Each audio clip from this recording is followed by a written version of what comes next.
Hello all, as you're still joining us, we're going to be starting the Greater Lowell Community Foundation annual meeting shortly. Thanks all for joining and your patience while we get allow just a little bit more time for people to join the Zoom meeting.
Okay, welcome everybody. On behalf of Greater Lowell Community Foundation, we're about to start the annual meeting and I'm going to turn it over to Chet to start us off. Oh, thank you very much. And good evening. My name is Chet Zablak. I'm the board chair of the Greater Lowell Community Foundation. It's my pleasure to welcome you to our annual meeting. I'd like to start off by providing you with several highlights from 2019. 2019 was another incredible year for the foundation. We received over $3.2 million in grants from donors, and we distributed $1.7 million to 219 area nonprofits. We awarded $712,000 in scholarships to 293 students. And overall, in 2019, GLCF distributed grants to nonprofit organizations, high school scholarships, and supported special funding initiatives, including the City of Lowell's Homeless Initiative, in the amount of $2.5 million. That's an increase of $550,000 from 2018. The Community Foundation grew to 382 endowed funds and 42.9 million in total assets. We have the chart here as well that you can see that breaks down the distribution of funding and how it occurred in 2019. GLCF had worked on a plan to increase funding for scholarships. And we're happy to report that in 2019, Total scholarships awarded by GLCF increased by over 26%. I'd also like to mention that in 2019, the foundation granted $140,000 to 21 local nonprofit organizations through our discretionary grants program in our second year of funding of social education to encourage active community leadership to help citizens understand and participate in their social, political, economic, and cultural surroundings.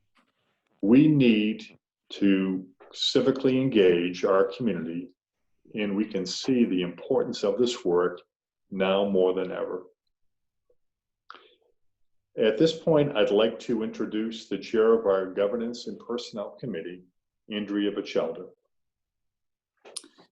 Hi, Chet. Thank you very much. Welcome, everyone. There are presently 25 members of the Board of Directors of the Foundation. We're going to continue the present board in place. So we'd first like to set the number of the Board of Directors at 25 once again. We'd like to take this vote via the chat if we could. So we need a motion to set the number of directors for the board at 25. And we'd like a second. And all in favor, if you could also respond via chat, that would be terrific. Thank you. We see it streaming in.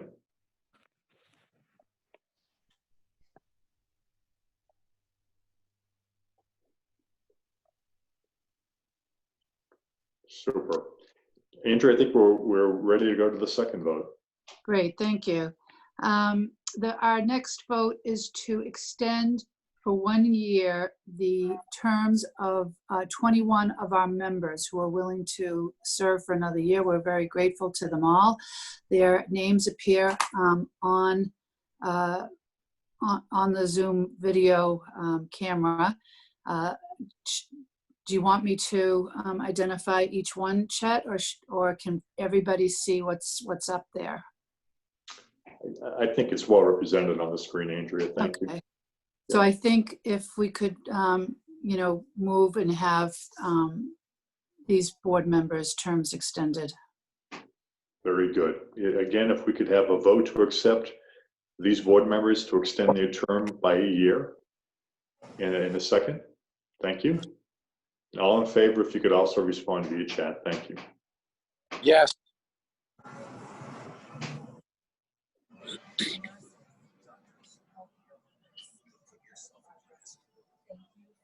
Excellent. Thank you, Andrea. Thank you. And now for our next presenter, Michael King, our treasurer.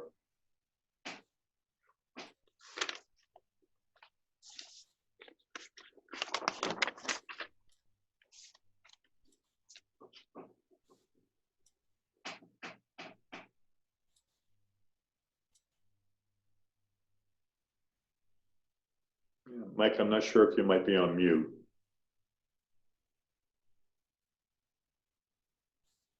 How's that? There we go. Now we can hear you. Okay. Perfect. Sorry about that. No problem. Good evening, everyone.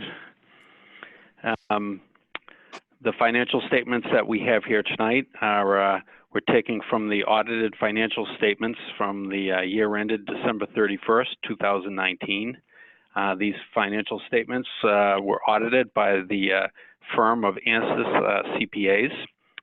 Again, this year we received an unqualified opinion, which means that basically they had the CPA firm had no problems with the numbers that we presented to them.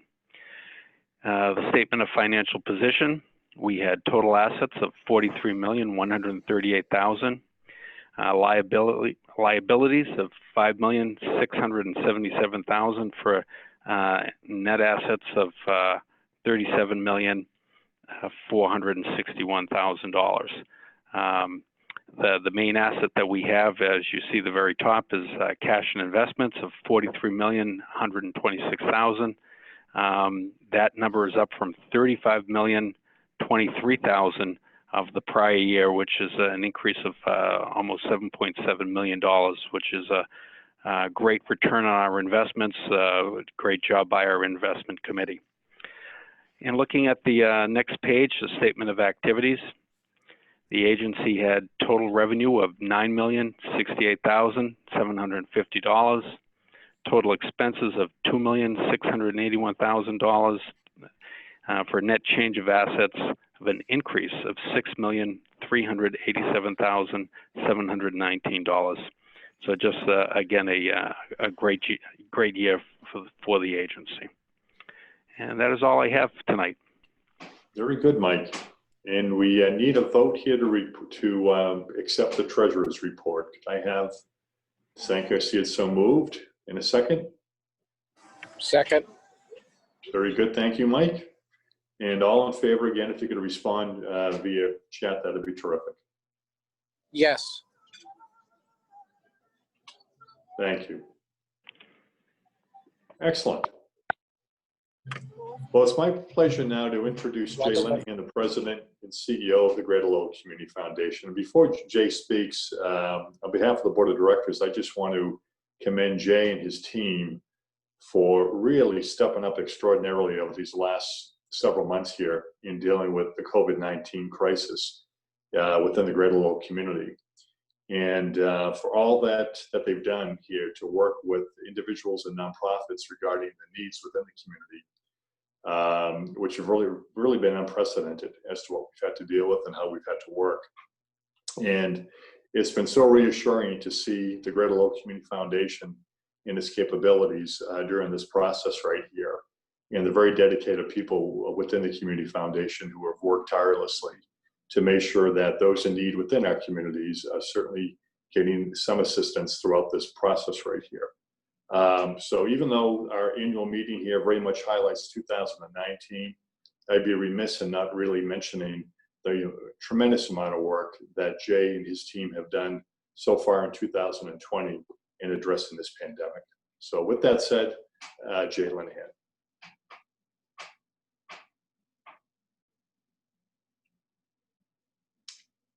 Jay, you might be on mute.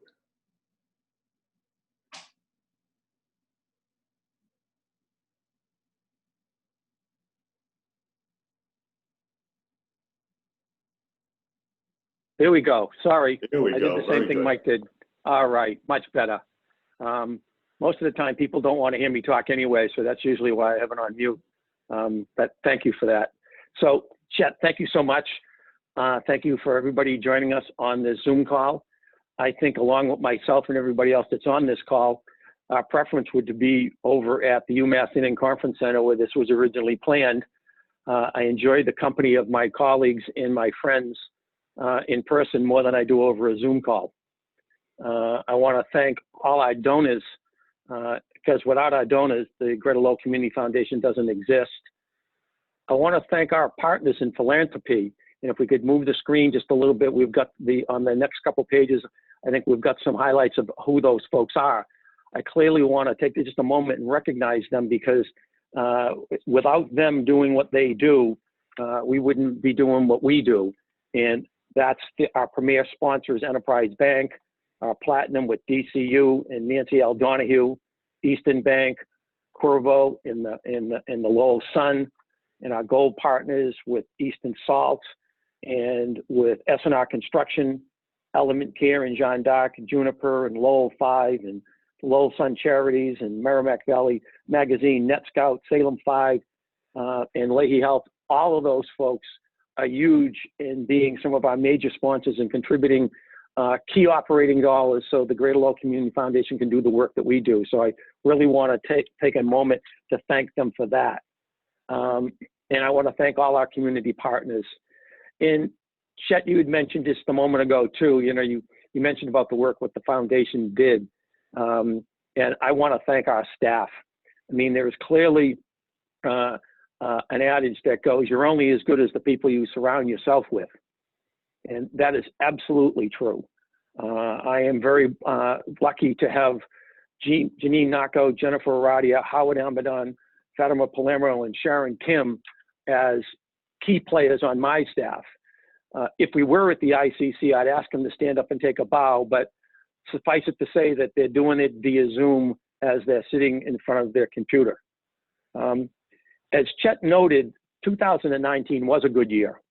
And the numbers that he mentioned speak to that. The foundation reached a variety of new milestones in many categories.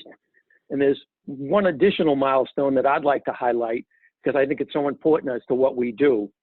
And that is the return on investment on our funds for 2019. As you may have noted on the financial statements, I mean, we're managing funds in excess of $40 million. For 2019, our return on investment was 22.68%. That is a significant return in 2018. And our 3-year average for our return on investment is 12.09, likewise a significant return on our investment. The stewardship of donor funds is a fiduciary responsibility that the Greater Lowell Community Foundation takes very seriously. Fund holders must have the confidence in the foundation's ability to manage, preserve, and grow those funds to produce the capital so necessary to meet the overwhelming social needs within our community. Next week, we will be issuing our annual report that will include these numbers as well as the other numbers that Jet spoke to. And while the numbers are very important, they only begin to tell the story. Like the story about, if we can move to the next page, thank you, about the story about a small grant that provides books to young children in congregate housing so that they can read between themselves and have their mom read to them. Or the scholarship that allowed a graduating high school student to be the first in his family to go on to college. A scholarship that got him over that very first hurdle and got him on the road to a higher education. Or the funds that were provided for a family to put food on the table. Or the grant that we did last year in partnership with the Greater Lowell Health Alliance that provided some 2,400 asthma spaces at no cost to students in Lowell Public Schools so they could breathe. The list goes on, and that is what the Greater Lowell Community Foundation is really all about. Helping people that need help, providing hope, and improving the quality of life in our community. Over the last several months, life as we know it has changed significantly, starting with the coronavirus outbreak, COVID-19. I'd like to do a shout out and a thank you to all the doctors and nurses and medical staff and the scientists and the first responders, to the grocers, to the baggers, to the janitors, and to so many more that were so courageous in the work that they did and the work that they continue to do. Their stories are heartwarming and yet sometimes heartbreaking. A second major shout out that I'd like to do is a thank you to all the nonprofits. The nonprofits' work is a difficult task under the best of conditions, but under the conditions that we've seen over the last couple months, it is a Herculean task to do what they need to do. I am inspired by their work every day. A third major shout out is for all of you on the call and all of you throughout our community that aren't on the call today. Thank you for your kindness, for all of those that pitched in and helping make masks, running food drives, assisting essential workers, and helping your elderly neighbor next door. It all makes a difference and it all adds up. Thank you. And to all our donors who have come forward with small checks, medium checks, large checks to help fund two different funds, the Massachusetts COVID-19 Relief Fund and the Greater Lowell Community Foundation COVID Fund. Both funds are set up to assist the most vulnerable people in our community, the most vulnerable populations in our community that are impacted by this virus, such as the elderly, the disabled, the low income, and the homelessness. Just about a month ago, in the midst of this pandemic, as we were trying to do the assessment of what some of the needs are, the GLCF did a survey. And in that survey to the nonprofits, 71% of them responded that the greatest need they are seeing during this period is that of food insecurity. Food on the table, not having enough to eat in this country. Amazing. As I noted, there are two different funds. There's the Mass COVID Relief Fund, the one that Governor Baker started, and that is a statewide fund. That fund has raised some $25.9 million. And that fund has chosen, I think quite wisely, to direct those funds back to the community through community foundations, along with several food banks. So the GLCF participates in that fund. The Greater Lowell Community Foundation likewise created an emergency response fund that was established by our board. That fund has raised in excess of $645,000 as a process on which to evaluate the needs in our community so that we can align the resources with the needs as best as we possibly can. As I noted a minute ago, we did a survey, in addition to which we've done phone calls, we've done Zoom calls, we've reached out to a variety of other individuals to figure out how best do we align the needs of the community through the nonprofits to the funds that are available. Collectively, between the Mass COVID Fund and the GLCF COVID Fund, the GLCF has awarded, as of today, 100 grants to numerous nonprofits in the Greater Lowell area, totaling $1.4 million. These grants covered food, PPE, hazard pay, staff, cleaning, disinfection supplies, and more. Over the next several months, we expect to award perhaps a similar amount, yet to be seen, but probably $1 million or more from these funds. In addition to those funds, the Greater Lowell Community Foundation Board of Directors earlier this year provided $215,000 when they voted unanimously to reallocate restricted funds that had previously been granted to unrestricted funds to a number of nonprofits to provide great flexibility of those funds to address the needs during this pandemic. With that, as of today, GLCF has awarded $1.6 million in the fight against the pandemic. A couple of weeks ago, our country changed again as we went from a virus that doesn't discriminate to people who do. The Greater Lowell Community Foundation, as I wrote in the letter last week, condemns racism in any form. Racism is a cancer in our society, a cancer in our community. It creates inequities everywhere, economic inequities, employment inequities, healthcare inequities, housing inequities, and absolutely inequities in law enforcement. Specifically, the GCLF condemns the racist murder of George Floyd. Together we mourn with our nation and join in the voices for change. Racism has no place in our society. But words alone, no matter how powerful, are not enough. Action speaks louder than words. So what do we need to do? I wish I had the answer for that. That question's been asked for hundreds of years. I don't have the answer for that. What I do know, though, is that we can't continue to do the same thing and expect change. I believe that's the definition for insanity. What I do know, as the Greater Lowell Community Foundation pledges to work hard to help figure it out. What I do think is that part of the answer is in civic engagement, is in social and political activism 365 days a year. An activism to develop a civic aptitude necessary to create social networks that have value and that have authority. Social networks that peacefully exercise the right to free speech and the right to vote. Two extremely powerful tools. Notwithstanding the fact that our existing fundamental right to vote is being suppressed by various efforts that especially affects minority communities. This too must change.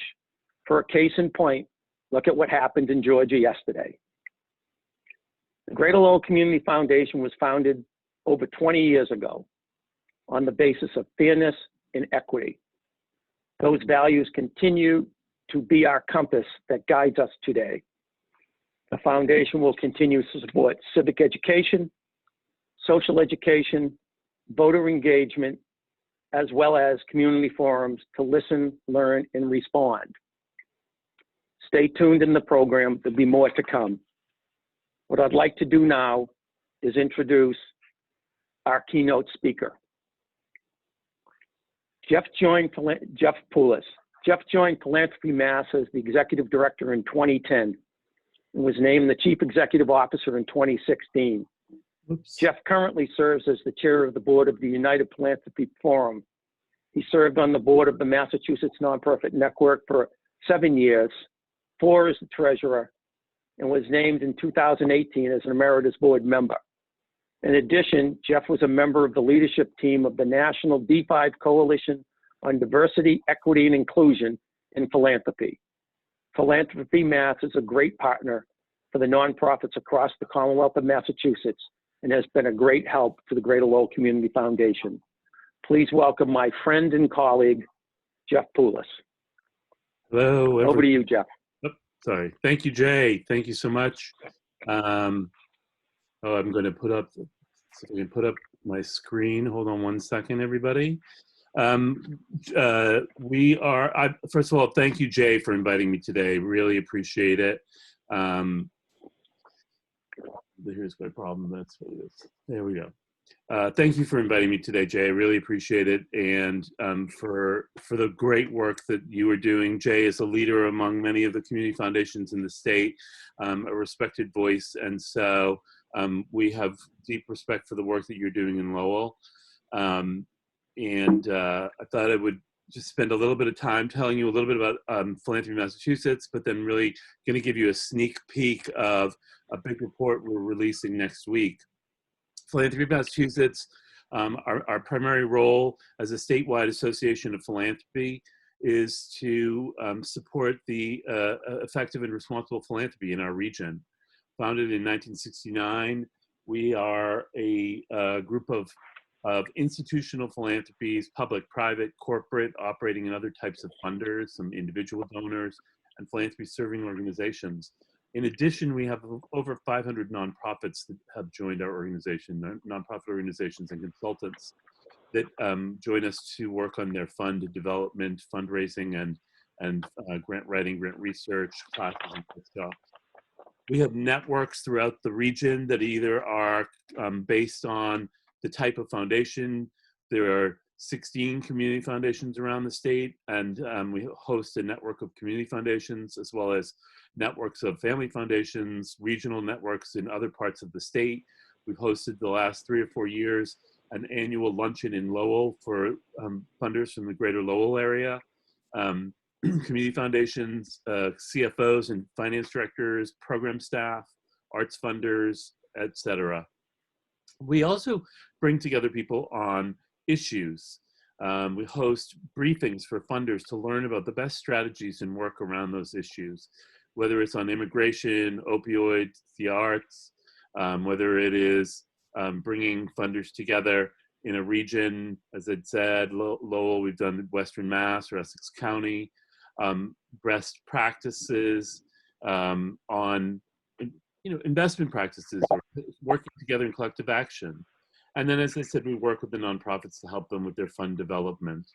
We've been hosting donor collaboratives as well, where funders will come together to strategize together around an issue. Most recently, in the last 2.5 years, we've been supporting a donor collaborative that's raised $1.5 million around the census, and have been working with community organizing and grassroots organizations to get out the count in hard to count communities. And they're turning their attentions to the ensuring fairly drawn lines around voter engagement and registration and democracy. And then a summer fund that is a donor collaborative around donors in supporting summer activities and camps and programs for summer and youth engagement. But as I said, I'm going to give you a sneak peek at the Giving Massachusetts report that we do, and that is the first time in 15 years we are releasing a report on giving trends in philanthropy in the state of Massachusetts. The most recent complete set of data is for 2017, and we worked with the Foundation Center to collect data from institutional philanthropy all over the region. And we are going to be doing a launch next Wednesday, so you're getting a sneak peek. Don't breathe a word about this to the press. And if there are press on the line, you're getting an advance notice, but the details will be coming forth next Wednesday. There are somewhat of about 3,400 foundations in Massachusetts. Those foundations are private, independent, and family foundations, which make up the vast majority, both in number and in assets, as well as in giving. And then there are a small number of corporate, community, and operating foundations as well. You can see that collectively there's, that the community foundations hold about $1.9 billion in assets, which is a small portion. And you can, here are the other sort of stats on the other asset sizes and then the total giving that those types of foundations do. 9 out of 10 foundations in Massachusetts are these independent. Corporate foundations actually account for 10% of the dollars that are being distributed, having distributed in 2017, 213 million. The giving for those community foundations is around $189 million. And the top 5 community foundations alone account for 90% of the grant dollars. And then you see operating foundations give 16 million. Giving in Massachusetts, really Massachusetts recipients, meaning the nonprofit organizations primarily that were receiving funds by subject area, received about $4.5 billion in grants, 1/3 of it which was generated by the Massachusetts-based grant makers, the rest coming from outside of the state. And the top issue areas in Massachusetts, probably to no surprise of you, are health, education, and human services. In terms of the dollars being distributed, health dominates, with education a close second. But you'll see that education and human services have more numbers of grants. So they're getting probably in human services smaller grant sizes, but the larger number of grants than education. And then there are other priority areas. And then at the state and county level, you'll see what counties are receiving per capita the most funding. For no surprise, you probably see that Suffolk County is one of the largest per capita, but Nantucket and Dukes County, both of those, the islands off the Cape, are per capita receiving significant dollars per capita. Middlesex, where we are, is in that 4th slot. And then the least are some of the least you'll see, to compare where Middlesex is to some of the your other counties in the state, the Plymouth, Bristol, and Hampton being the lower size. In this report, each county, there are 14 of them, will be sharing a county page, and you'll see some data in the report about touch points such as giving you context such as poverty, educational attainment, housing, and food insecurity. You'll see on each page, the county page, demographics, grants data, total dollars in grants, and the grants received, number of grants received, and then by giving subject, as well as who the top 5 funders are in that region.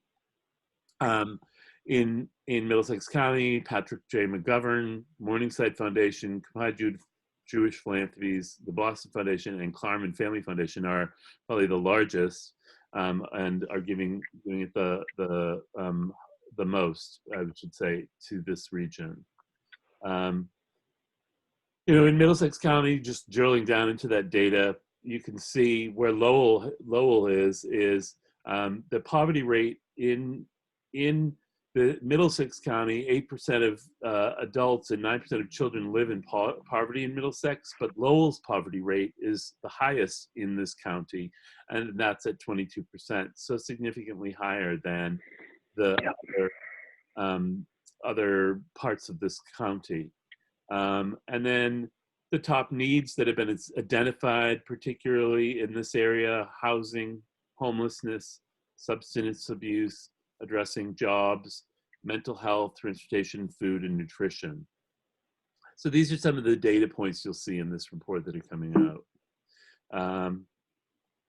Middlesex received over 15,000 grants from 4,600 grant makers. As we said, the vast majority went to health. 50% of those grants went to health. Higher ed, as we said, was another top priority, and you can see the giving distribution by the subject area. Where are we going in 2020? I thought just to talk a little bit about where we are in 2020. 2020 is, as we know, unlike 2017, where mid-March, philanthropy really shifted its focus into addressing COVID-19 and the immediate emergency needs. We at Philanthropy Massachusetts have seen over 60 funds created to address COVID-19 and relief and rapid response, disaster and emergency relief resources. We have a whole page of it on our website, which just is a little screenshot of it. But what are some of the other responses? Well, you know, the Greater Lowell Community Foundation has their response, and Jay talked about the Mass COVID Relief Fund. There's been an opioid task force fund. You know, Jay pointed out the importance of keeping equity at the center of this work, and that there is no place for racism. Early on, Asian American community, the Nellie Mae Education Fund set up a Racism is a Virus 2 Rapid Response Grant Fund. But as I mentioned, there are just an overwhelming number of funds set up because there's an overwhelming amount of need. You can find all of these funds listed on our website if you're looking to think about how you can be helpful to support. Of course, we encourage you to turn to your community foundation, to the Greater Lowell Community Foundation, for expertise. But really, what is next for the sector? Organizations around the state, funders around the state are really turning towards rebuilding the sector. The reality of the situation is, with over 20,000 or close to 30,000 nonprofits in this state, that there are some organizations that are not going to survive. We're trying to help foundations think about how to reimagine and rebuild the nonprofit sector as we emerge from the emergency phase, but we want to do it differently and better. There are systemic issues with the way that the sector has functioned and the way that we are as a society that have certainly come to light as a result of COVID, that have been there but have come to light. The disparities in communities, particularly affected communities of color, organizations that are have populations with a much more dense population of working class, people working on the front lines, have seen that their infrastructure has been unsupported traditionally. And we, the philanthropic sector, and a charge to the nonprofit sector is to think about how to rebuild differently and better. How do we do that? Well, the most important thing is to listen to the community. You community members are the most trusted voices in representing those who are in need. And so we are urging philanthropy to listen to the community, to invest in those that are doing good work as partners, not doing a top-down dictate what to do, but to invest in people as their partners. And to really focus on general operating. Find those organizations that are doing well, that do things smartly, efficiently, and effectively, and invest in them as an organization and not dictate to them about program. They know their community, we trust them, we listen to them, invest in them as an organization. And as I said, putting equity at the center. Disparities, not just in COVID, not just revealing about those that are working on the front lines, but again, if nothing, the last several weeks have told us there are systemic inequities in policies that have been there for years and years that have led to anti-racism, into racist policies, to violence, to the treatment of people with inequity. And we, as funders and as community representatives, need to put that first and foremost at the center. And we continue to make that call out to our peers and our colleagues in philanthropy. So that's what we see as where we are headed for the future of philanthropy and what's next with Philanthropy Massachusetts. I just wanted to say thank you again to everybody for giving me some time to speak, and for Jay for the invitation. You've got my contact information here. You can reach me at philanthropyma.org, or and if you call, even though there's nobody in our office, God loves technology, which has enabled us to take our calls right on our cell phones or through email or whatever it is. So you have plenty of ways of getting a hold of me. And I will end that there and turn it back over to Jay. Well, Jeff, thank you very much for all that information. As you can readily see, Philanthropy Mass is got a ton of data. And that data and that information comes in very handy with us as we try to discern what some of the things are that we need to do in the community that we serve. So, you know, over these last couple months, when I look back from the COVID-19 outbreak to the racist murder of George Floyd, like so many out there right now, I have to imagine it breaks your heart. Yet, at the same time, it stokes an anger. I think about how our country, and I think about how our world have responded by joining together to help those sickened by the virus and cry out to those oppressed by racism. I think these events, certainly for me, have touched our souls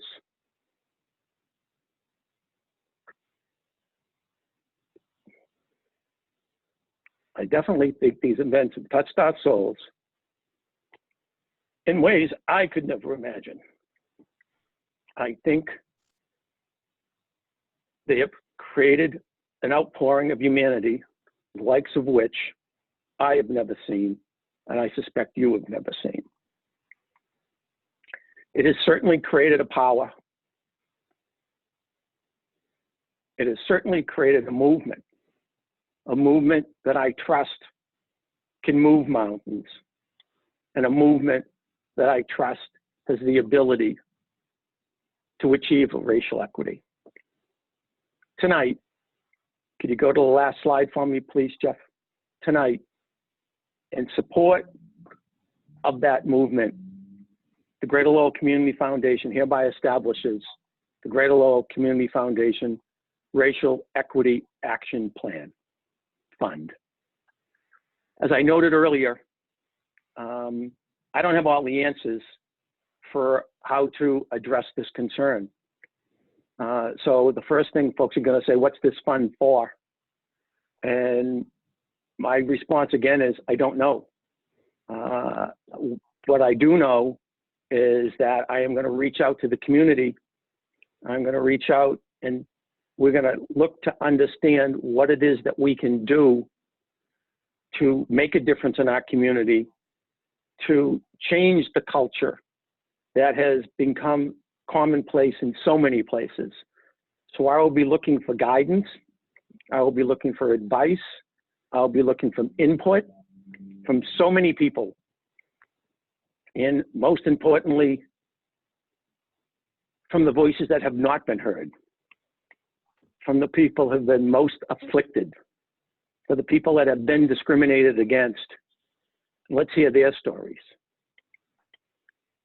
And so we're looking for help. And if you have a telephone on you or your cell phone, and you're feeling inclined to help right at the moment, take a picture of that QR code. That'll bring you directly to that site. That'll bring you directly to our website, and you can donate. Or you can go right to the bottom and look at the URL that we've got set up down there. This is something that, as I just noted, is how unfortunate all these circumstances have been, has created an opportunity. As horrific as it is to be where we are, that's opportunity we cannot miss. We need to take advantage of this and create, to the extent that we can, and we can, the silver lining out of an otherwise horrific situation. So there is certainly much to do. When we were having this conversation just moments ago before this, it was we had a board meeting, and the board voted unanimously to support this. And they also wanted us to put in place a plan for over a couple, 3 years, because as we well know, this is a problem that went on for hundreds of years. We're not going to solve this in the course of a couple months. And so going forward, we will look to continue to invest in this area, to have an impact in this area, to bring about a society where racism is just a memory, and that we can all live together and treat each other the way we should. And there is certainly much to do, but there are many of us here to do it. And so let's do it together. Let's make a difference. Let's do it intentionally. And let's stand in solidarity as we stand up to racism and move forward. I thank everybody for being on the Zoom call tonight. I'm looking forward to communicating and interacting and many people going forward. It's unfortunate that we're doing this on a Zoom call right now, because as I conclude this, what I really enjoy of the annual meetings is the forums that occur immediately thereafter and the discussion that we have as we follow up on a variety of things. And I suspect that would definitely happen if the opportunity presented itself as soon as I was finished speaking here right now.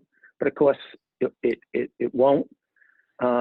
So for tonight, and for all the support everybody has shown, and for the board, as I noted earlier, they supported this idea as well. But you know, the board has been so supportive of the community and so supportive of me and the foundation over the last number of years, and I want to thank them for all their support they give me. It doesn't happen by yourself. I had mentioned staff earlier, and I also needed to mention the board that we have. Now we got a fabulous board, Chet as being a phenomenal board chair. It doesn't happen by mistake. It happens by design, and it happens very intentionally. So I want to thank everybody that's helped me do what we've done, the staff and the foundation. And we got some work ahead of us to do, but that's what we do. So thank you to everybody. I guess we conclude this meeting by just signing off. So to everybody out there, thank you.